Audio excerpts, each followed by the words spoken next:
Our guest today is a financial whiz on everything from entrepreneurship to home ownership. And he's also an esteemed author, having written 3 books, the latest of which is I Quit Being Broke. And he's going to show us how to quit being broke today. Thank you so much for joining us, Paul D. Jones. Yes. Welcome. Thank you for letting me be here. 411. All right. Yes. Well, I'm glad to be here. That's the 411 for now. Yes.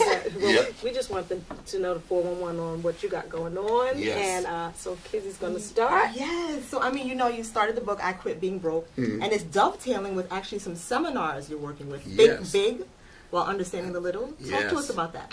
Well, the whole concept of think big is dream big. But to get the big dream, there are a whole bunch of little things that you have to take care of. So what people do sometimes, they stop themselves from dreaming because they say, oh, how do I do that? Yeah. Well, you can do it. It's just do this first step. Then once you get that step done, let's go to the next step.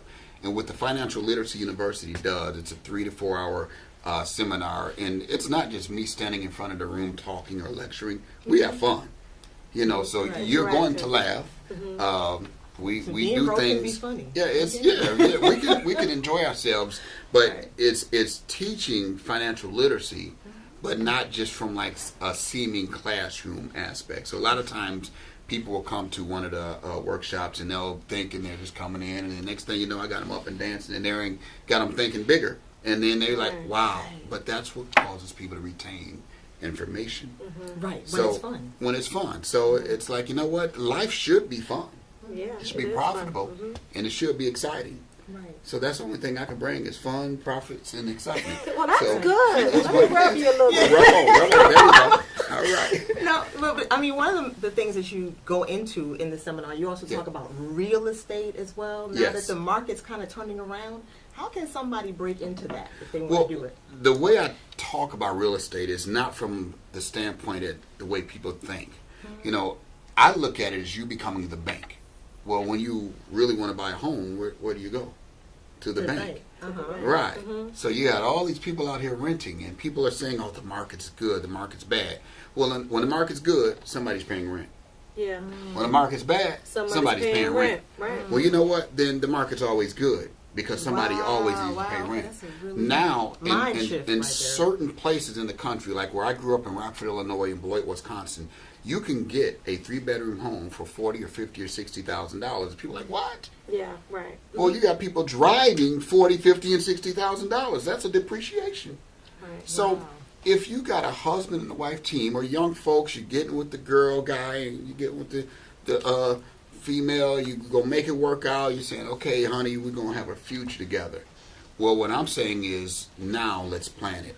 So you can start investing, and you can think like a bank. And as you think like a bank, now it may have taken 5 years, it may have taken 7 years, but you own a place outright. You didn't get a loan. So Because you're I'm not saying talking do about not debt. get a loan. So you're saying Buy it, bad boy. Wow. Let somebody else stay in it. So look at it this way: a 3-bedroom home. Let's say, because I want to keep math simple.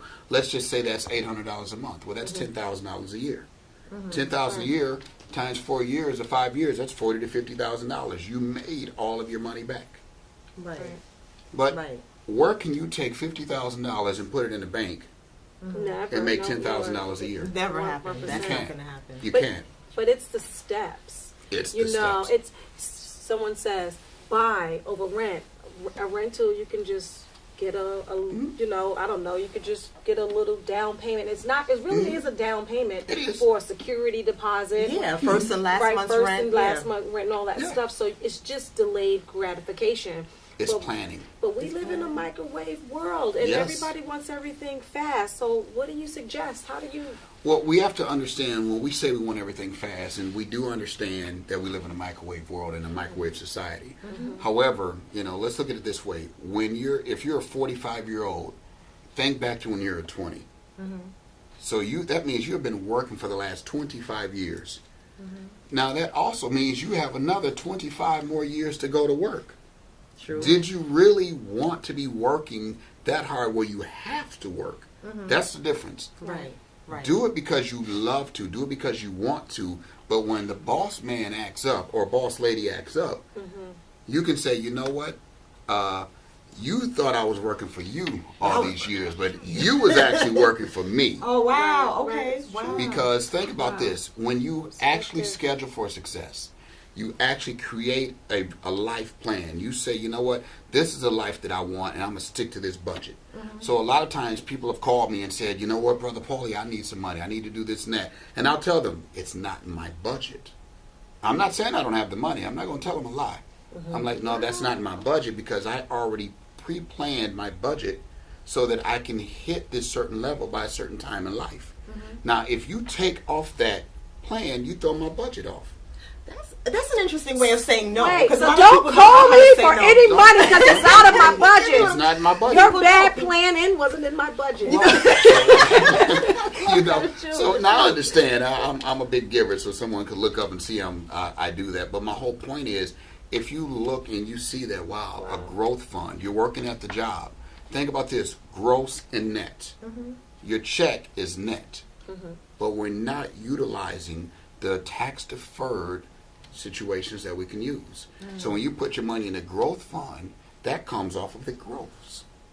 Right. For your pre-tax. Right, income. because it's tax deferred. So you can do that, but we're not utilizing that because we say we want to live in a microwave So society. you mean like in your 401k? Your 401k, the 401k is not bringing as much, but there are good, decent growth funds out here. You know, and that's why I just say, you know, even if it's a Roth IRA, you're putting money up. And if a person says, well, you know what, I want to put money up so that I can go buy a home. Well, buy your first home. You know, then keep putting money up because now you have the investment property. But the investment property, either you partner with a bank, you know, that's what I teach in Partner the Financial with the Literacy bank. University. Partner with I'll the bank. partner with this bank, but I eventually will have to get rid of this partner Right. Exactly. You gotta pay off the loan. because But I the don't pay it partner off. is in Yeah. first position. Right. Well, you're an owner. You have to think like an owner in everything that you do. So people who think like owners put themselves in first position. Right. So therefore, when you say, you know what, I own this house outright, now I'm going to get another one. Great. Well, let's back all the way up then. To be able to have that partner of a bank, your credit must be right. I want to go back to what you said actually before we started taping. Yeah. You were talking about the difference between dreams and goals and Yes. how to reach that. Talk a little bit more about what that takes. Absolutely. Well, the main thing is once you look at your dream, and don't let someone say, well, be realistic. Well, being realistic is why it's called a dream. Right. You know, most people are saying be realistic because they're dumbing down to their own ability, not getting you stepped up to what your true ability is. Right. So therefore, my dream for my home and my family and my life was bigger than maybe what somebody else's is or was. So therefore, when I speak my vision and my dream, they were like, oh, why do you need a house that big? Why do you need a car like that? Well, I'm not asking you to pay for it.